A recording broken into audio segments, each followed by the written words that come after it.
Улуу ата мекендик согуштун баатырларынын бири менин чоң атам Акматов Жумадил 1922-жылы Кочкор районунун Теңдик айылында бай манаптардын үй бүлөсүндө туулган.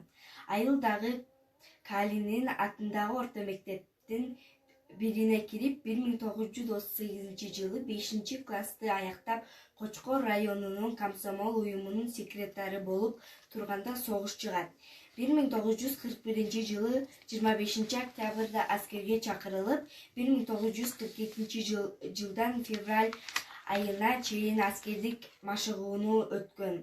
Андан соң бир айга Алма атанын Таштак деген аянтчасына машыгуудан өтүп, ошол эле жылдын март айында Ыракка чыгышка курал-жарак алып келүүгө жөнөтүлөт. Ал тапшырманы ийгиликтүү аткарган соң апрель айында Воронеж шаарын коргоого жиберилет. Воронеж фронтундагы аскерлерге немецтик баскынчыларды шаарга жөнөтпөө, аларды талкалоо, артка чегиндирүү тапшырмалары берилет.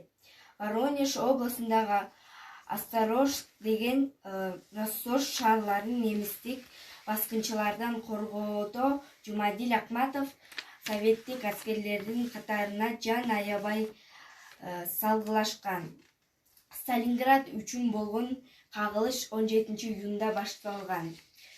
Тарыхта Сталинград салгышта деген ат менен калган бул салгылашуу өтө катуу жүрдүн. Жумадил Акматов 1942-жылы август айында Сталинграддагы салгылашуудан жарадар алып, Туладагы госпиталга дарыланган.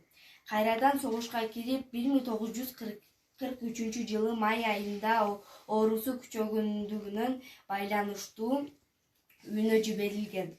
Согуштан кайтып келгенден кийин Тала Булак айылында сельсоветте төрагасы болуп иштеген. Кийин Көкжарда Сөңкөл Теңдик колхозунда агроном болуп эмгектенген.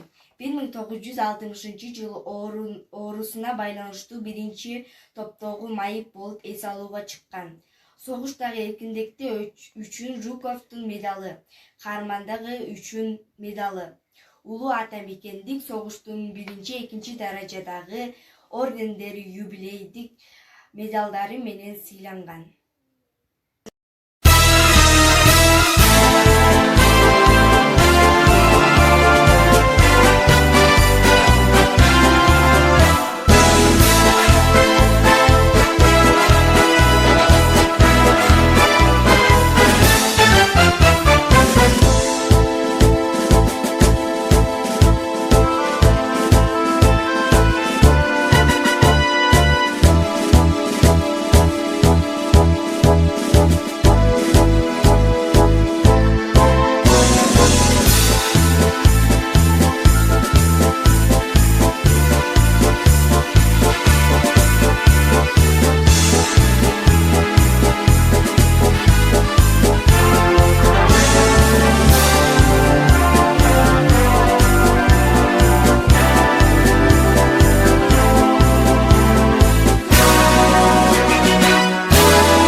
Урматтуу улуу ата мекендик согуштун катышуучулары жана тылда эмгектенген ардагерлер, сиздерди бүгүнкү улуу жеңиш күнү менен куттуктайм.